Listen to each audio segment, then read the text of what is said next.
নির্বাহী বিভাগ থেকে নিয়োগ পাওয়া ইসি সচিব ও রিটার্নিং কর্মকর্তাদের নিয়োগ অবৈধ ঘোষণার দাবিতে হাইকোর্টে রিট। তারেক রহমানের দেশে ফেরার গুঞ্জনের মাঝেই আইন শৃঙ্খলা বাহিনীর আশ্বাস, প্রয়োজনে দেয়া হবে সর্বোচ্চ নিরাপত্তা। মানবতা বিরোধী অপরাধ মামলায় গ্রেফতার 10 সেনা কর্মকর্তার ভার্চুয়াল হাজিরার আবেদন খারিজ।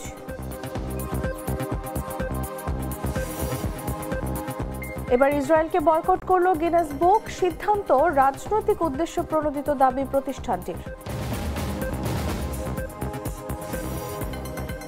এবং 2023 বিশ্বকাপ সেমিফাইনালের পর ওয়ানডেতে একবারও টস জিততে পারেনি ভারত, টানা 20 ম্যাচে টসের রেকর্ড হার।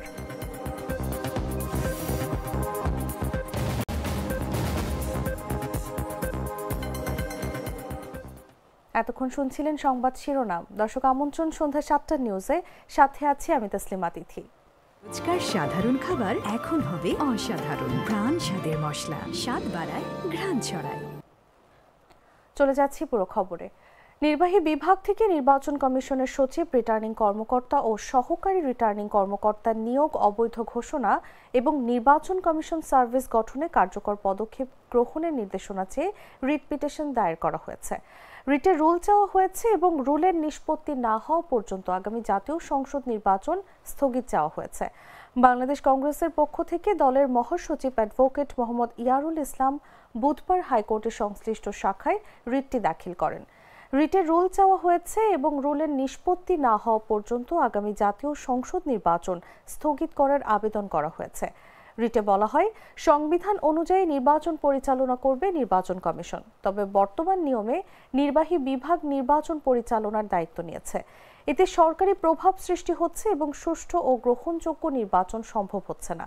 রিটে দাবি করা হয়েছে, জেলা ও উপজেলা পর্যায়ের কর্মকর্তা নির্বাচন প্রক্রিয়ায় যুক্ত হোক এবং কমিশনের সচিব অপসারণ করা হোক। রিটের শুনানি আগামী সপ্তাহে হাইকোর্টে অনুষ্ঠিত হবে।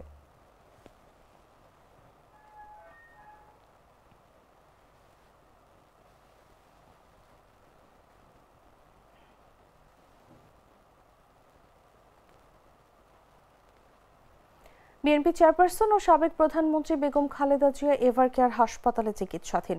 খালেদা জিয়ার অসুস্থতার মধ্যে তার ছেলে ও বিএনপির ভারপ্রাপ্ত চেয়ারম্যান তারেক রহমানের দেশে ফেরার গুঞ্জন উঠেছে। যদিও সম্প্রতি এক পোস্টে তারেক রহমান দেশে ফেরার সিদ্ধান্ত তার একক নিয়ন্ত্রণাধীন নয় বলে দাবি করেছেন। এত কিছুর মধ্যে কেউ কেউ বলছেন, তারেক রহমানের দেশে না ফেরার অন্যতম কারণ নিরাপত্তাহীনতা। আইন শৃঙ্খলা বাহিনী সূত্র জানিয়েছে, তারেক রহমানের সর্বোচ্চ নিরাপত্তা নিশ্চিত করা হয়েছে।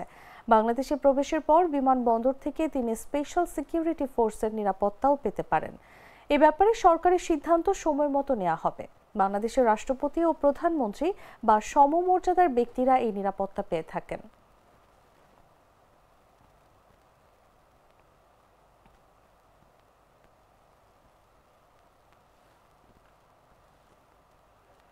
মানবতা বিরোধী অপরাধের এক মামলায় গ্রেফতার 10 সেনা কর্মকর্তার ভার্চুয়ালি হাজিরের আবেদন খারিজ করেছে আন্তর্জাতিক অপরাধ ট্রাইব্যুনাল 1। ফলে পরবর্তী শুনানিতে তাদের সশরীরে ট্রাইব্যুনালে হাজির হতে হবে। বুধবার ট্রাইব্যুনাল 1-এর চেয়ারম্যান বিচারপতি মোহাম্মদ গোলাম মর্তুজা মজুমদারের নেতৃত্বে 3 সদস্যের বেঞ্চ এই আদেশ দেন। বেঞ্চের অন্য সদস্য ছিলেন বিচারপতি মোহাম্মদ শফিউল আলম মাহমুদ ও বিচারক মহিতুল হক এনাম চৌধুরী। আসামিদের পক্ষে আবেদন শুনানি করেন অ্যাডভোকেট ডক্টর তাবারক হোসেন এবং রাষ্ট্রপক্ষে ছিলেন চিফ প্রসিকিউটর মোহাম্মদ তাজুল ইসলাম। যাদের পক্ষে ভার্চুয়াল হাজিরার আবেদন করা হয়েছিল তারা হলেন ব্রিগেডিয়ার জেনারেল জাহাঙ্গীর আলম সহ আরও 9 সেনা কর্মকর্তা। তারা বর্তমানে কারাগারে এবং আজ আদালতে সশরীরে হাজির করা হয়। বিগত আওয়ামী লীগ সরকারের শাসন আমলে টিএফআই সেলে গুমের অভিযোগে করা মানবতা বিরোধী অপরাধ মামলার আসামি মোট 17 জন। এর মধ্যে শেখ হাসিনা, সাবেক স্বরাষ্ট্রমন্ত্রী আসাদুজ্জামান খান সহ 7 জন পলাতক আছেন বলে আদালতে জানানো হয়েছে।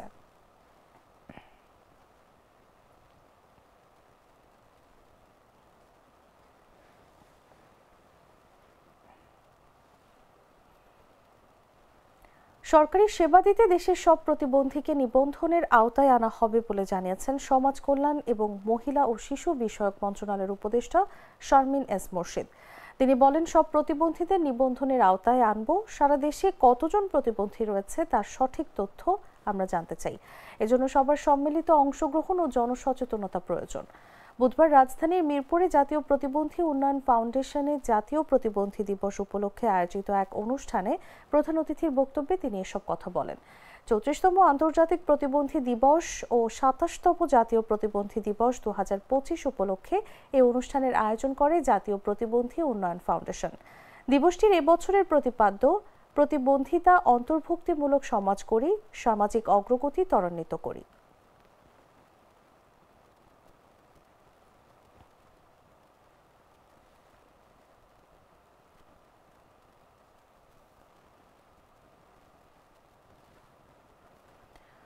দেশে এডিস মশাবাহিত ডেঙ্গুর প্রকোপ কমছেই না। প্রতিদিনই ডেঙ্গু আক্রান্ত হয়ে মৃত্যুর খবর আসছে। প্রতিদিন হাসপাতালে ভর্তি হচ্ছে শত শত ডেঙ্গু রোগী। সারা দেশে সবশেষ 24 ঘন্টায় ডেঙ্গু জ্বরে আক্রান্ত হয়ে 5 জন মারা গেছেন। এ সময় হাসপাতালে ভর্তি হয়েছেন 490 জন ডেঙ্গু রোগী। গত 24 ঘন্টায় মারা যাওয়া 5 জনের মধ্যে ঢাকা উত্তর সিটি কর্পোরেশন এলাকায় 1 জন, দক্ষিণ সিটিতে 2 জন এবং ময়মনসিংহ বিভাগে 2 জন রয়েছেন। এ নিয়ে চলতি বছর ডেঙ্গুতে মৃতের সংখ্যা বেড়ে 391 জন এবং শনাক্ত রোগী বেড়ে 96,067 জনে দাঁড়িয়েছে। বুধবার স্বাস্থ্য অধিদপ্তর জানায়, গত 24 ঘন্টায় যারা ডেঙ্গু আক্রান্ত হয়ে হাসপাতালে ভর্তি হয়েছেন তাদের মধ্যে বরিশাল বিভাগে 58 জন, চট্টগ্রাম বিভাগে 88 জন, ঢাকা বিভাগে 74 জন, ঢাকা উত্তর সিটি কর্পোরেশনে 106 জন, ঢাকা দক্ষিণ সিটি কর্পোরেশনে 77 জন, খুলনা বিভাগে 38 জন, ময়মনসিংহ বিভাগে 33 জন, রাজশাহী বিভাগে 18 জন, রংপুর বিভাগে 5 জন ও সিলেট বিভাগে 3 জন রয়েছেন। গত 24 ঘন্টায় হাসপাতাল থেকে ছাড়পত্র পেয়েছেন 640 জন ডেঙ্গু রোগী। এ নিয়ে চলতি বছর আক্রান্ত রোগীদের মধ্যে ছাড়পত্র পেয়েছেন 93,836 জন।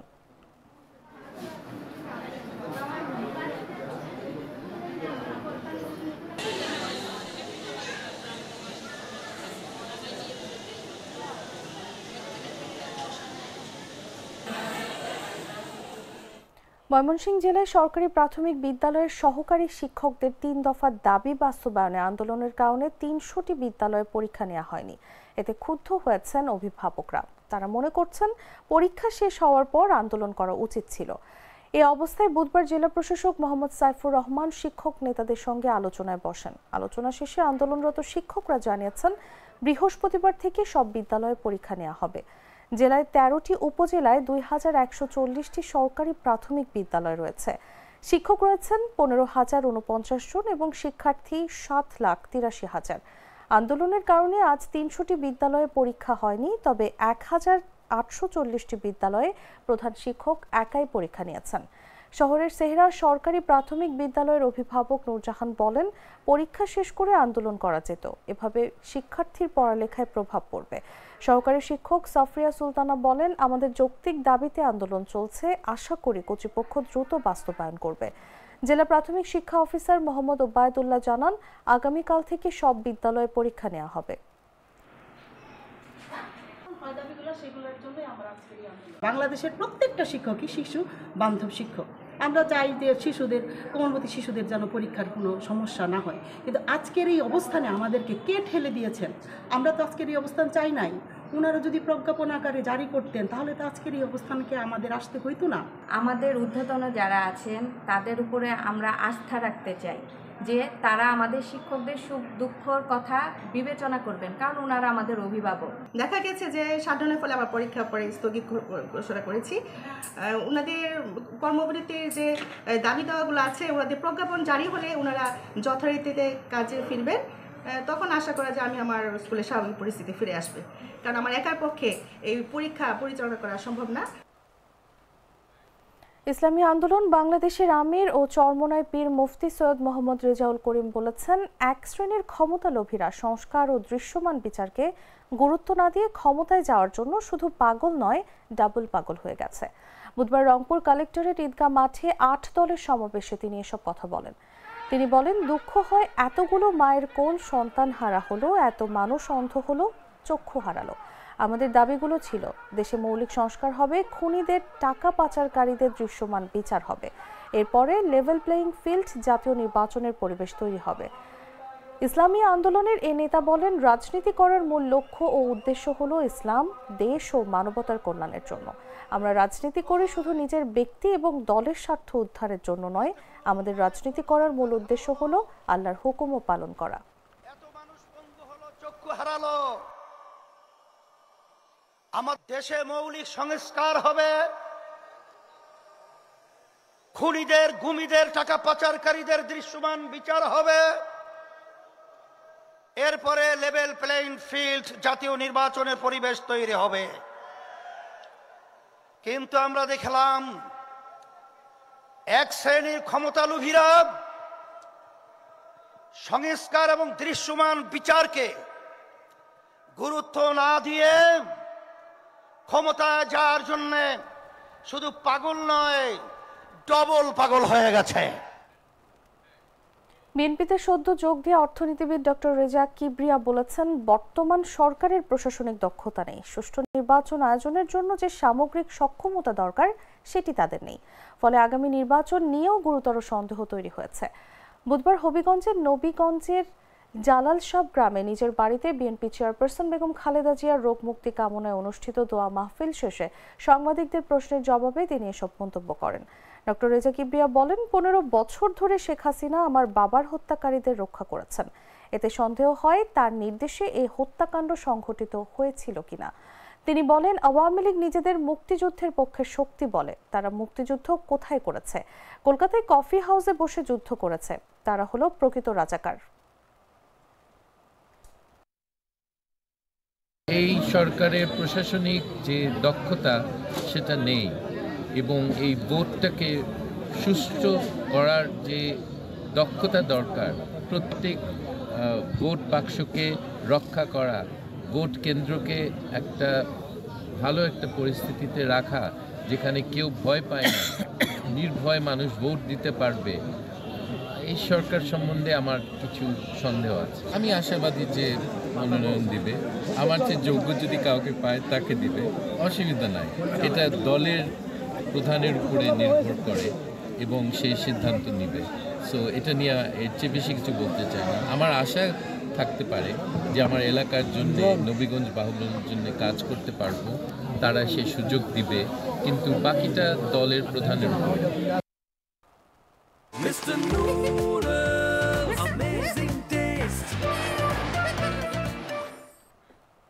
বিএনপি চেয়ারপারসন বেগম খালেদা জিয়া দ্রুত আরোগ্য ও রোগমুক্তি কামনায় কুমিল্লায় ধর্মীয় আয়োজন অব্যাহত রয়েছে। এই উদ্যোগের অংশ হিসেবে জেলার বিভিন্ন এতিমখানায় পশু সদকা, কোরআন খতম, খাবার বিতরণ ও দোয়া অনুষ্ঠান হয়েছে।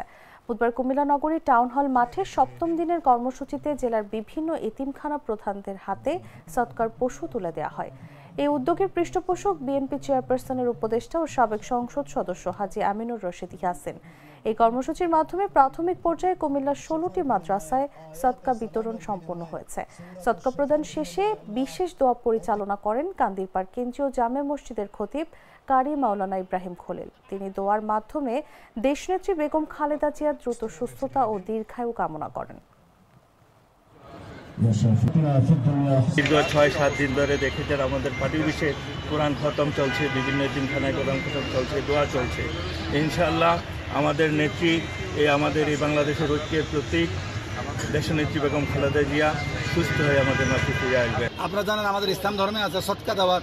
আমাদের প্রিয় নেতা ইয়াসিন ভাই, উনি প্রতিটা মসজিদ মাদ্রাসার মধ্যে চেষ্টা করছেন মেলাদ ফরানোর জন্য। বিএনপি চেয়ারপারসনের উপদেষ্টা ইয়াসিন ভাই, উনি সদকা হিসেবে 16টা খাসি, 16টা মাদ্রাসা দিচ্ছেন, যাতে আল্লাহ এদের উছিলা আল্লাহ ওনাকে সুস্থ করে আমাদের মাঝে ফিরে আনে এবং এই দেশের মানুষের মঙ্গল কামনা যাতে আবার সবসময় উনি করেছেন এই দেশের মানুষের জন্য কাজ, যাতে আবার সেই এই দেশের মানুষের জন্য কাজ করে যেতে পারেন। তো আল্লাহ রাব্বুল আলামিনের হাতে সর্বময় ক্ষমতা।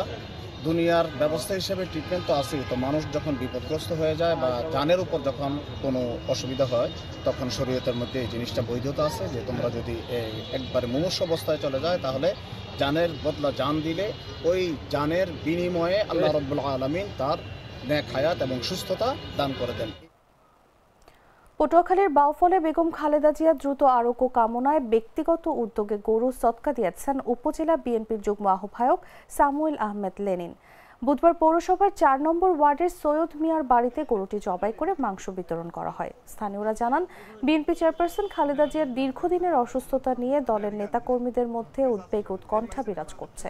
এ পরিস্থিতিতে দলের নেত্রীর সুস্থতা কামনায় সামুয়েল আহমেদ লেনিন নিজ উদ্যোগে একটি গরু কিনে সদকা দেন। গরুটির মাংস স্থানীয় এতিমখানা, হাফেজি মাদ্রাসা, অসহায় ও দরিদ্র পরিবারের মাঝে বিতরণ করা হয়।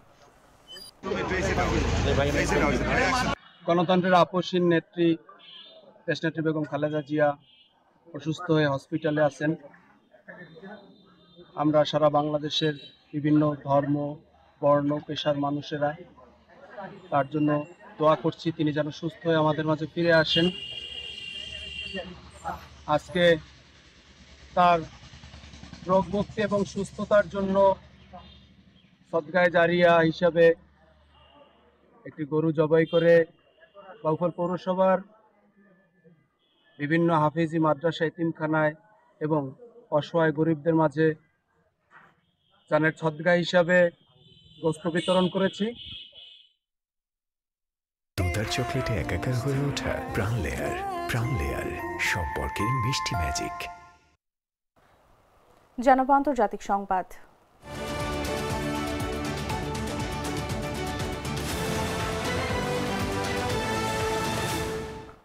গিনেস ওয়ার্ল্ড রেকর্ডস জানিয়েছে, তারা বর্তমানে ইহুদিবাসী ইসরায়েল থেকে আসা কোনো রেকর্ড নিবন্ধনের আবেদন পর্যালোচনা করছে না। সম্প্রতি ইসরায়েলের একটি প্রতিষ্ঠান মাতনাত চাইম কিডনি দাতাদের সংখ্যার ভিত্তিতে রেকর্ড নিবন্ধনের জন্য আবেদন করলে গিনেস তা প্রত্যাখ্যান করেছে। চিঠিতে গিনেস জানিয়েছে, বর্তমানে তারা ইসরায়েল ও দখলকৃত ফিলিস্তিনি ভূখণ্ডের পশ্চিম তীর ও গাজা থেকে আসা আবেদনও গ্রহণ করছে না। মাতনাত চাইম দাবি করেছে, তারা 2000 জন স্বেচ্ছাকৃত কিডনি দাতাকে সংগঠিত করেছে এবং তাদের একত্রিত করে একটি গ্রুপ ছবি তোলার মাধ্যমে রেকর্ড আবেদন জমা দিয়েছিল। ইসরায়েলি চ্যানেল 12 জানায়, গিনেস কর্তৃপক্ষ হঠাৎ আবেদন প্রক্রিয়া স্থগিত করেছে। প্রতিষ্ঠানটি এখনও কোনো আনুষ্ঠানিক বিবৃতি প্রকাশ করেনি। ইসরায়েলি সংস্থার দাবি, গিনেসের এই সিদ্ধান্ত রাজনৈতিক উদ্দেশ্য প্রণোদিত। তবে এই পদক্ষেপ ফিলিস্তিনি অঞ্চলের কিডনি দান কার্যক্রমকেও প্রভাবিত করছে।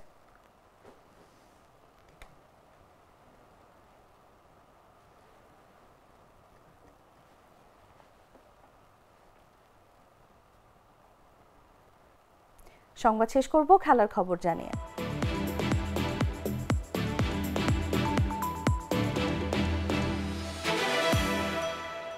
ভারতীয় ক্রিকেট দলের টস দুর্ভাগ্য যেন শেষই হচ্ছে না। টানা কত ম্যাচ টস হারা যায়, 4টি, 5টি বা আরও বেশি। কিন্তু ভারতের ওয়ানডে দল শেষ কবে টস জিতেছিল তা যেন ভুলতেই বসেছেন সমর্থকরা। রায়পুরে দক্ষিণ আফ্রিকার বিপক্ষে দ্বিতীয় ওয়ানডেতেও টস হারল লোকেশ রাহুলের দল। টস জিতে প্রোটিয়া অধিনায়ক টেম্বা বাভুমা নিলেন ফিল্ডিং করার সিদ্ধান্ত। ভারতের এই অস্বস্তিকর ধারাবাহিকতা আরও লম্বা হলো ঠিকই, তবে সিরিজে 1-0 ব্যবধানে এগিয়ে থাকার আত্মবিশ্বাস হারায়নি রাহুল বাহিনী। 2023 বিশ্বকাপ সেমিফাইনালে নিউজিল্যান্ডের বিপক্ষে ম্যাচের পর থেকে ভারত একটি ওয়ানডেতেও টস জেতেনি। রায়পুরে টস হেরে রাহুল মজার ছলে বললেন, অনেকদিন হলো টস জিতেনি, তবে আগের ম্যাচে আমরা দারুণ খেলেছি। একই একাদশ নিয়ে মাঠে নামে ভারত। অন্যদিকে রাঁচিতে খেলতে না পারা দক্ষিণ আফ্রিকা অধিনায়ক বাভুমা দলে ফিরে স্বস্তি জানিয়ে বলেন, শিশিরের সুবিধা নিতে আমরা বোলিং করছি।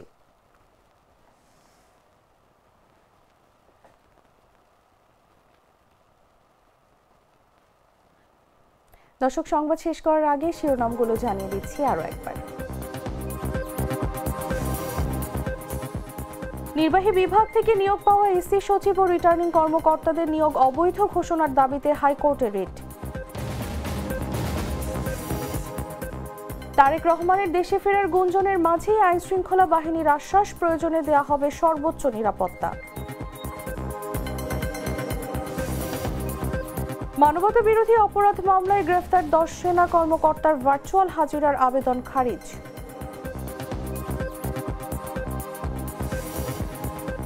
এবার ইসরায়েলকে বয়কট করল গিনেস বুক, সিদ্ধান্ত রাজনৈতিক উদ্দেশ্য প্রণোদিত, দাবি প্রতিষ্ঠানটির।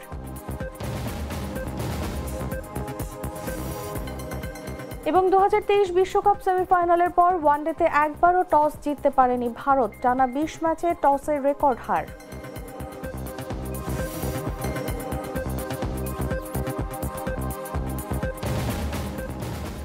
দর্শক, এই ছিল এখনকার মতো। প্রতি মুহূর্তে সর্বশেষ খবর জানতে ভিজিট করুন jagonews24.com। ফলো করুন আমাদের ভেরিফাইড ফেসবুক পেজ এবং সাবস্ক্রাইব করুন জাগো নিউজের ইউটিউব চ্যানেল। ধন্যবাদ সবাইকে।